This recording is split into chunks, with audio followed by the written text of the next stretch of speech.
आइए अब हम बात करते हैं electric potential due to a charge ring. जैसे हमने इलेक्ट्रिक फील्ड इंटेंसिटी में फाइंड आउट किया था, एक यूनिफॉर्मली चार्ज रिंग के लिए हमने इलेक्ट्रिक फील्ड निकाला था। लेकिन इलेक्ट्रिक फील्ड और पोटेंशियल में एक बात जो बिल्कुल डिफरेंट है वो ये है कि पोटेंशियल एक स्केलर क्वांटिटी है और इलेक्ट्रिक फील्ड एक वेक्टर क्वांटिटी है। तो यहां जब आप पोटेंशियल पॉइंट पी पर निकालेंगे तो वेक्टर की फॉर्म में ऐड नहीं होगा ये। तो हम इसका जो प्रोसेस है वो कैसे करेंगे, इस स्मॉल एलिमेंट पोर्शन की वजह से बेटा पोटेंशियल निकाल लेंगे और उसको इंटीग्रेट कर देंगे लेंथ पर, है ना। तो देखिए या स्मॉल पोटेंशियल निकाल लेंगे, इसकी वजह से यहाँ पर चार्ज कितना होगा, डीएल लेंथ पर कितना होगा बेटा चार्ज, यहाँ होगा डी क्यू चार्ज। तो देखते हैं, स्टार्ट करते हैं। तो देखिए V क्या होता है बेटा, के क्यू अपॉन आर, यही होता ना। लेकिन हमने जो चार्ज लिया है वो कितना लिया है, डी क्यू चार्ज लिया है, किस पर डिस्ट्रीब्यूटेड है, डीएल लेंथ पर। तो ऐसे ऐसे ऐसे ऐसे छोटे छोटे पोर्शन में तोड़ेंगे तो आपको पोटेंशियल मिल जाएगा सारा यहाँ पर, राइट। ओके, तो देखिए डीवी क्या लिख सकता हूँ मैं, के डी क्यू। अब इस डीएल पोर्शन से यहाँ पर निकालेंगे हम, तो क्या लिख सकते हैं यहाँ पर लिख सकते हैं हम x square plus r square का अंडर रूट। ये हमारा पोटेंशियल डीवी है। देखिए जैसे एक रिंग दिया गया है यहाँ पर, ये रहा। तो इस रिंग के इस छोटे से पोर्शन की अगर मैं बात कर रहा हूँ तो देखिए यहाँ पर कुछ इस तरह से लगा सकते हैं। तो इस छोटे से पोर्शन की वजह से मैं पोटेंशियल निकाल रहा हूँ, फिर इस छोटे से छोटे छोटे पोर्शन का फील्ड यानी पोटेंशियल निकालेंगे और यहाँ पर ऐड कर देंगे उसको। लेकिन यहाँ वेक्टर के लॉज नहीं लगेंगे क्योंकि ये एक स्केलर क्वांटिटी है। तो देखिए अगर मैं यहाँ पर इस पोटेंशियल को इंटीग्रेट करूं तो कुछ इस तरह से लिख सकता हूँ, के बाहर आ गया, यहाँ पर बना बेटा x square plus r square और यहाँ पर डी क्यू का इंटीग्रेशन हो गया। तो डीवी का इंटीग्रेशन हो गया वी के और ये हो गया क्यू, यहाँ हो गया x square plus r square का अंडर रूट। ये पोटेंशियल हो गया हमारे पास, है ना। किसकी वजह से पोटेंशियल हो गया बेटा, इस यूनिफॉर्मली चार्ज रिंग की वजह से। कितनी दूरी पर, एक्स डिस्टेंस पर, राइट। अब हम यहाँ पर ना कुछ स्पेशल केसेस देख लेते हैं। अगर आपको ये कहता है स्पेशल केसेस के अकॉर्डिंग, अगर x बहुत बहुत ज्यादा दूर है, x बहुत ज्यादा दूर है, यानी r की स्क्वायर क्या होगा बेटा, नेग्लेक्ट होगा। r स्क्वायर क्या होगा, नेग्लेक्ट होगा। तो v क्या बन गया, के q upon x square. v क्या बन गया, के क्यू अपॉन एक्स स्क्वायर। अच्छा यहाँ पर जो रिंग है ना, वो रिंग कैसे बिहेव कर रही है बेटा, एक पॉइंट चार्ज की तरह बिहेव कर रही है, behaves as a point charge. क्योंकि जब हमने इलेक्ट्रिक पोटेंशियल स्टार्ट किया था तो पॉइंट चार्ज की कंडीशन भी बताई थी, तो उसका रिजल्ट आ गया। अगर आपका ये पॉइंट यानी पॉइंट पी रिंग से बहुत दूर चला जाए, है ना, तो उस केस में आपको पोटेंशियल ये होगा। ओके, अगर आप ये कहें कि at the centre of the ring, at centre of ring, centre of ring, ring के सेंटर पे पोटेंशियल क्या होगा, राइट। इस केस में देखिए x की वैल्यू क्या हो जाएगी, 0 हो जाएगी ना। यहाँ तो x की वैल्यू क्या हो जाएगी, 0। तो v क्या हो गया बेटा, k q upon under root of r square. तो v क्या बना बेटा, ये बन गया के क्यू अपॉन आर, है ना। तो at the centre of the ring क्या हो गया, के क्यू बाई आर, और इससे दूर तो हम पता ही लगा ही दिया। देखिए बेटा ये केस नंबर 3 है और केस नंबर 3 में दिखाया गया है ग्राफिकल वेरिएशन इलेक्ट्रिक पोटेंशियल का रिंग के साथ। तो यहाँ पर कहता है कि अगर आपकी x की वैल्यू 0 हो गई, यानी v इजिकल के क्यू बाई आर हो गया, यानी x की वैल्यू, अब यहाँ से आइए देखिए इधर से आप रिड्यूस करते आएंगे, ओरिजिन पर आकर आपकी x की वैल्यू 0 हो जाएगी और पोटेंशियल आपका यहाँ पर के क्यू बाई आर होगा। और देखिए आप x की वैल्यू बढ़ाएंगे ना, दोनों तरफ देख लीजिए बेशक, तो x की वैल्यू इधर भी बढ़ रही है तो पोटेंशियल क्या हो रहा है, घटेगा। यहाँ भी बढ़ेगी तो पोटेंशियल क्या होगा, घटेगा, इस रिजल्ट के अकॉर्डिंग। यानी कि पोटेंशियल एट द सेंटर क्या होगा बेटा, मैक्सिमम रिंग के केस में, लेकिन इलेक्ट्रिक फील्ड 0 होगा। ये बात अपनी नोटबुक में अच्छे तरीके से मार्क कर लेना। ये पॉइंट हमने जब electric field intensity for ring पढ़ाया तब भी प्रूव हुआ था। देखिए अभी आपने electric potential due to a charged ring का रिजल्ट पढ़ा है, उसी तरह से बिल्कुल सिमिलर न्यूमेरिकल ले लेते हैं। आप इनकी वैल्यूज को बदल के सॉल्व करके देखेंगे तो आई होप आपको जरूर बेनिफिट मिलेगा उसका। हमने लिया 2 चार्ज रिंग है हमारी, इनका रेडियस है 0.05 metre and 0.09 metre. They are being separated by 0.12 metre, ठीक है जी। अब यहाँ पर कहता है 1 माइक्रो यानी 10⁻⁻⁶ कॉलम चार्ज है इन दोनों पे, सिमिलर चार्जेस है। हमें फाइंड आउट करना है पोटेंशियल क्या होगा, यानी पोटेंशियल डिफरेंस क्या होगा इन दोनों की वजह से इनके सेंटर्स पे। ओके, अब देखिए आप स्पेशल केसेस को चाहे एक बार दोबारा से चला के देखें, वहां पर हमने पोटेंशियल फाइंड आउट किया है सेंटर पे भी और डिस्टेंस पे भी। अब यहां पर सबसे जरूरी बात क्या है, देखिए आपने जो टॉपिक पढ़ा है उसके बाद अब इस न्यूमेरिकल को एक बार पढ़ें, लिखें और एक बार दोबारा से सॉल्व करने की कोशिश करें, क्योंकि इसमें कुछ टेक्निकल पॉइंट्स पे डिस्कस किए जाएंगे। आपको ना पहले इसके O1 पर पोटेंशियल निकालना है, फिर O2 पर निकालना है। तो मैंने कह दिया potential at the centre of the ring 1, यानी पहले रिंग का सेंटर यहां पर आपको पोटेंशियल निकालना है। तो आपको यहां पर पोटेंशियल निकालना है, पहला रिंग का पोटेंशियल आपको पता है क्या होता है, क्या है KQ1/R1। ठीक है जी, सेंटर पे और सरफेस पे मतलब सेम पोटेंशियल है, ये मैंने स्पेशल केस में भी डिस्कस किया है। तो यानी O1 पॉइंट पर पोटेंशियल ये होगा बेटा, लेकिन सेकंड जो रिंग है उसका पोटेंशियल क्या होगा O पर। देखिए ये आपने ना डेरिवेशन में भी पढ़ा है, अगर आपकी रिंग ऐसी है तो आपको यहां पर पोटेंशियल निकालना आया है और आपका रिजल्ट ये था, रिंग ये था बेटा KQ/√(x² + R²। चेक करके देखे, मैंने उन दोनों कंसेप्ट को मिला के एक अच्छा सा न्यूमेरिकल तैयार किया है कि आपको यहां पर पोटेंशियल निकालना। तो क्या किया आपने, पहले का रिजल्ट लिख दिया, ठीक है जी, लेकिन इसी के सेंटर पर दूसरा रिंग भी अपना पोटेंशियल लगाएगा, तो ये रहा रिजल्ट। मैंने के बाहर रख दिया बेटा, 9 × 10⁹ चार्जेस की वैल्यू रखी, माइक्रो डिस्टेंस रखा। अब ये इसको ना 0.05 को मैंने ऊपर 100 कर दिया, डेसिमल रिमूव किया और उसकी वैल्यू पुट की। जब हमने V1 निकाला तो आपका रिजल्ट ये आ गया। आप अपने खुद से लिख के उसको कैलकुलेट करेंगे बेटर अंडरस्टैंडिंग के लिए। ओके चलिए अब सेकंड पे निकालते हैं। देखिए पहले रिंग का पोटेंशियल ये है, ये वाला। अब आपने किया, आप सेकंड रिंग के बारे में बात करें तो सेकंड रिंग के सेंटर पे निकालना है आपको पोटेंशियल। फॉर्मूला क्या लिखेंगे बेटा, देखिए यहां पर लिखना है तो KQ2/R2, KQ2/R2। ठीक है, मैंने K को बाहर रख दिया, लेकिन सेकंड रिंग के सेंटर पे कौन पोटेंशियल ऑफर करेगा, ये वाला। तो डिस्टेंस क्या लेंगे बेटा, ये वाली डिस्टेंस लेंगे ना, ये टोटल डिस्टेंस।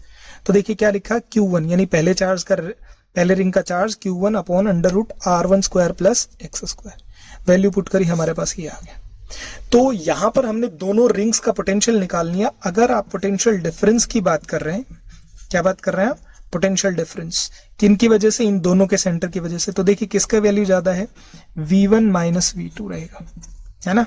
तो 2.40 माइनस यहां पर है 1.69 × 10⁵. ओके, अगर मैं यहां पर वैल्यू पुट करता हूं तो क्या आएगा बेटा, यहां पर ये आएगा 0.71 × 10⁵, है ना। इतना वोल्ट पोटेंशियल डिफरेंस है। अगर आप इसको हटाएं तो 71 × 10⁻³ भी लिख सकते हैं इसको, यानी 71 किलो वोल्ट लिखते हैं हम इसको। ये आपका पोटेंशियल डिफरेंस है इन दोनों के सेंटर की वजह से। आइए अब हम बात कर लेते हैं electric potential for a hollow sphere, या शेल भी कह देते हैं हम इसको। अच्छा, शेल में क्या होता है, इसका जो लेयर होता है वो बहुत थिन होता है ना। तो हम उस होलो स्फीयर की बात करें, जैसे आपका टेनिस बॉल है, अंदर का पार्ट एम्प्टी है ना, और उसकी बहुत थिन लेयर है। इलेक्ट्रिक पोटेंशियल क्या होगा और उसका वेरिएशन देखेंगे। तो हमने कहा चार्ज रखा है, उसका रेडियस है R और उसके चार्ज है Q। तो ये पॉजिटिव चार्ज यहाँ रखा। अच्छा, ये बात हमने इलेक्ट्रिक फील्ड वाली प्रॉपर्टी में पढ़ी थी बेटा, कि किसी भी कंडक्टर के अंदर इलेक्ट्रिक फील्ड 0 होता है। Inside the conductor electric field क्या होता है बेटा, 0 होता है। ओके, अब देखिए इसी बात का हम पोटेंशियल भी निकालना पड़ेगा आपको। तो इलेक्ट्रिक फील्ड और पोटेंशियल के बीच में आपने रिलेशन देखा था, E = -K dV/dr होता है, पढ़ा था ना आपने। तो देखिए क्या हो गया, तो इनसाइड, अब इस कंडक्टर के इनसाइड क्या हो गया, इलेक्ट्रिक फील्ड क्या है, 0। क्यों, अच्छा inside the conductor electric field 0 क्यों है, क्योंकि सारे चार्जेस कहाँ जाएंगे, सरफेस पे। तो नेट इलेक्ट्रिक फील्ड तो होगा नहीं, तो नेट इलेक्ट्रिक फील्ड अंदर क्या होगा, 0। तो 0 किसके बराबर आया बेटा, -K dV/dr, है ना। और 0 यानी dr उधर आ गया, तो 0 किसके बराबर है, dV। नेगेटिव साइन दे बेशक उधर ले जाओ। अच्छा, dV क्या है, यहाँ dV है चेंज इन पोटेंशियल। dV क्या है, चेंज इन पोटेंशियल। अच्छा, अब देखिए चेंज इन पोटेंशियल 0 है, यानी कोई चीज चेंज ही नहीं हो रही, तो वो टर्म क्या है, वो वैल्यू क्या है, वो फिजिकल क्वांटिटी क्या है बेटा, कांस्टेंट। तो पोटेंशियल क्या हो गया, कांस्टेंट हो गया। पोटेंशियल क्या हो गया, कांस्टेंट। अब ध्यान रखें, जब तक आप होलोस्फीयर के अंदर हैं, अंदर है मतलब कहाँ, चाहे यहाँ हो, चाहे यहाँ हो, चाहे यहाँ हो, चाहे यानी आर से कम यानी आर से जब भी कम रहेंगे तो आप स्फीयर के अंदर रहेंगे, और जब आप स्फीयर के अंदर रहेंगे तो बेटा पोटेंशियल की वैल्यू हमेशा क्या रहेगी, हमेशा कांस्टेंट रहेगी, हमेशा कांस्टेंट रहेगी पोटेंशियल की वैल्यू। ओके, लेकिन इलेक्ट्रिक फील्ड क्या रहेगा, जीरो। तो यानी यहां मैं लिख सकता हूं वी क्या है बेटा, कांस्टेंट है, लेकिन इलेक्ट्रिक फील्ड क्या है, zero inside the hollow shell या स्फीयर। अब देखिए, अगर आपको कहा जाए कि इससे बाहर क्या होगा, तो बाहर बहुत सिंपल सी बात है, जैसे मैं दूसरा केस बना लेता हूं, है ना। ये तो कब था, ये कब था, जब आप r इज लेस देन 1, यानी जब आप इनसाइड की बात करते हैं, इनसाइड द सेल का था बेटा पोटेंशियल क्या था आपका, कांस्टेंट। ठीक है। अब देखिए, अगर मैं आउटसाइड की बात करूं, आउटसाइड द शेल, है ना, और small r greater than capital r. अब मैं कोई पॉइंट मान लेता हूं, यहां पर पॉइंट पी मान लिया, और ये दूरी है आर, यहां से यहां की दूरी है आर। अब इस पॉइंट पी पर पोटेंशियल चेक कर लेते हैं हम, क्या आएगा, है ना। तो देखिए, ये अब पॉइंट पी के लिए ये स्फीयर, ये पार्ट क्या कैसे बिहेव करेगा, क्यू चार्ज की तरह बिहेव करेगा। तो वी क्या हो गया बेटा, के, चार्ज क्या था, क्यू अपॉन डिस्टेंस क्या हो गया, आर।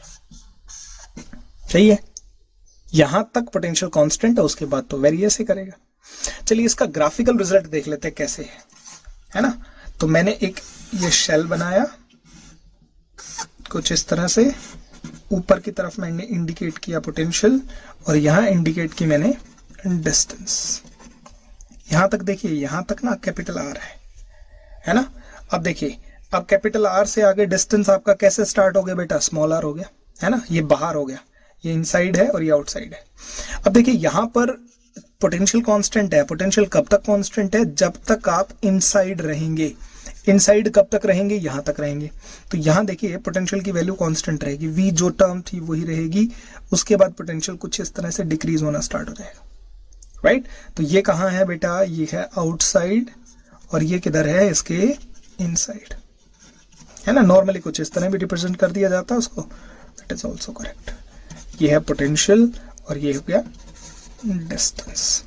यहां पर अब क्वेश्चन आता है सरफेस, यानी पोटेंशियल कहां तक कांस्टेंट रहता है। आप कहेंगे सरफेस तक उसकी वैल्यू हमेशा कांस्टेंट रहेगी, जो थी वैल्यू वही। उसके बाद क्या हो गया, उसके बाद डिक्रीज होना स्टार्ट हो जाती है, दूर दूर दूर दूर दूर तक डिक्रीज होना स्टार्ट रहेगी। ठीक है, इसी तरह से रिलेटेड अब हम कुछ क्वेश्चंस देखेंगे, और इस प्रॉपर्टी को आप विशेष तौर पे ध्यान रखिए, बहुत अच्छे प्रॉब्लम्स में इसका यूज होता है। तो देखिए, ये हमारा 9 × 10⁸ वोल्ट आ गया। अब कहाँ आ गया, ये अंदर आ गया बेटा। कहाँ आ गया ये, इनसाइड द स्फीयर या शेल लिख देता हूं यहाँ पर, होलोस्फीयर या शेल, पोटेंशियल है ये। लेकिन दूसरी बात ना बड़ा सही पूछा गया, उसने पूछा कि what is the electric field and potential at 2 centimetre. अब आप बिल्कुल सही करेंगे, क्यों, इलेक्ट्रिक फील्ड सरफेस पे तो निकाल सकते हैं, के Q by capital R square निकाल सकते हैं ना। तो के कितना है, 9 × 10⁻⁹, बिल्कुल सही है। चार्ज कितना है, 2 × 10⁻³ और यहाँ पर r कितना, r है 2 × 10⁻⁻² का होल स्क्वायर। तो यहाँ पर रखेंगे 9 × 10⁹, 2 × 10⁻⁻3, और यहाँ पर हो गया बेटा 4 × 10⁻⁻4। ठीक है, तो ये 2 पे कट गया, तो 9/2, और यहाँ पर क्या करेंगे बेटा, ऊपर आके +1 हो गया, 10⁻10 न्यूटन पर कूलम, है ना। 9 2 पे कट गया तो 9/2, और ये -3 ऊपर जाके +4, और 9 + 1 10 न्यूटन पर कूलम हो गया। अब ये कहाँ है, ये सरफेस पे, है ना।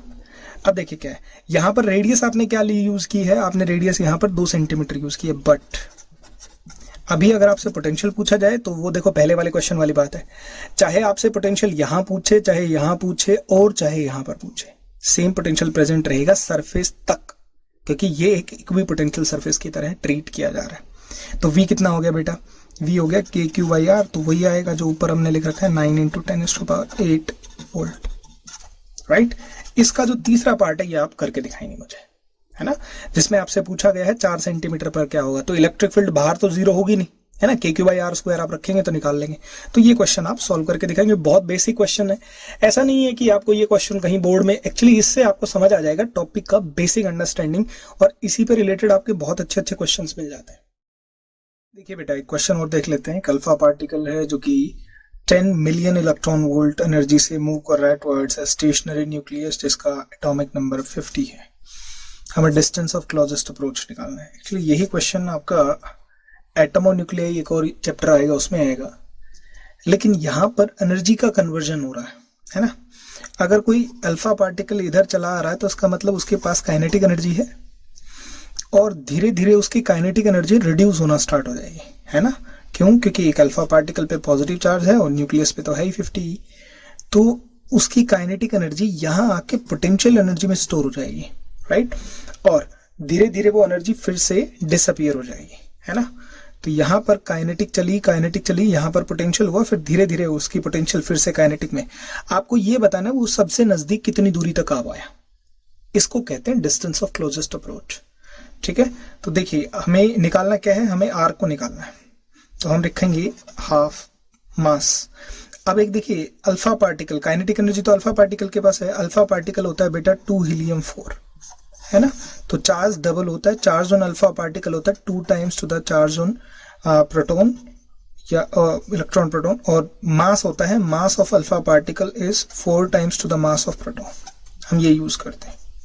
तो देखिए मास क्या लिखूंगा, 4 इंटू 1.67 इंटू 10⁻⁻27 इंटू, चलो ये तो हमें सीधा ही दे रखा है ना, काइनेटिक एनर्जी लिखने की जरूरत नहीं है, और भी आसान हो गया हमारा। क्यों? क्योंकि अल्फा पार्टिकल की काइनेटिक एनर्जी दे दी हमारे पास, तो टोटल वैल्यू दे रखी है। तो टोटल वैल्यू क्या रख रखी है बेटा, क्योंकि देखो अगर आप ना मास और वेलोसिटी पुट करते हैं यहाँ पर, तो मास पुट कर सकते थे लेकिन वेलोसिटी नहीं दे रखी, तो अपने को 10 मिलियन इलेक्ट्रॉन वोल्ट ही पुट कर देनी है। तो 10 मिलियन क्या हुआ बेटा, 10 इंटू मिलियन में 10⁻6 इलेक्ट्रॉन वोल्ट, 1.6 इंटू 10⁻⁻90, बिल्कुल ठीक है। के की जगह क्या रखेंगे बेटा, 9 इंटू 10⁻9। चार्जेस देखो, एक प्रोटॉन है ना, सॉरी एक अल्फा पार्टिकल, और यहाँ देखो यहाँ 50 इंटू इलेक्ट्रॉन 1.6 इंटू 10⁻⁻90 हो गया ना। अब देखिए दूसरा Q2 कितना है, अल्फा पार्टिकल क्या हो गया, 2 times to the charge on proton, okay. Distance अपने को फाइंड आउट करना है। तो देखिए Qp आपको पता है वही इलेक्ट्रॉन वाला चार्ज आ जाएगा, तो हम R की वैल्यू इधर शिफ्ट कर देते हैं। तो R क्या है बेटा, 9 इंटू 10⁻9, 50 इंटू 1.6 इंटू 10⁻⁻19। अब ये देखिए 2 है ना, अल्फा पार्टिकल पे डबल चार्ज है, तो 1.6 इंटू 10⁻⁻90 डिवाइडेड बाई, अब इस वैल्यू को यहाँ ले आओ बेटा, तो 10 आ गया इंटू 10⁻6 आ गया, यहाँ पर 1.6 इंटू 10⁻⁻19 आ गया, ठीक है। जब इसको सॉल्व करेंगे तो हमारे पास अप्रोक्सीमेटली आएगा 14.4 इंटू 10⁻⁻15 मीटर, अप्रोक्सीमेटली बताया है मैंने, हो सकता है स्लाइटली वेरी कर जाए। और -15 को फर्मी बोलते हैं बेटा, तो हमारा R कितना आया, 14.4 फर्मी। फर्मी ना न्यूक्लियर डिस्टेंसेस को बोलते हैं फर्मी, ठीक है। तो ये आपका क्वेश्चन था, मतलब एक अल्फा पार्टिकल आया तो न्यूक्लियस के कितना नजदीक जा सकता है, तो इतना नजदीक जा सकता है न्यूक्लियस और एक अल्फा पार्टिकल। तो बेटा इसी तरह के क्वेश्चन है जो आप खुद से सॉल्व करेंगे। अभी मैंने एक अल्फा पार्टिकल लिया, आप एक प्रोटॉन लेंगे, एक प्रोटॉन मूव कर रहा है यहाँ पर 50e की जगह मैं इसको 30e कर देता हूँ, ठीक है। और इस प्रोटॉन की जो काइनेटिक एनर्जी है वो लिख देता हूं मैं 25 million electron volt. 25 million electron volt energy है, यहाँ पर 30e है। आपको ये बताना, चलो इसको और कम कर देते हैं, हम इसको 80e कर देते हैं, है ना, 80e कर दिया। अब आपको डिस्टेंस ऑफ क्लोजेस्ट अप्रोच निकालना है, क्या होगा, R की वैल्यू निकालें। फॉर्मूला यही ध्यान रखेंगे, यहाँ पर जो चला आएगा उसकी काइनेटिक एनर्जी होगी बेटा, है ना, और एक डिस्टेंस पे आके पोटेंशियल एनर्जी में कन्वर्ट हो जाएगी, तो वो डिस्टेंस निकालना है जहां होगा वो।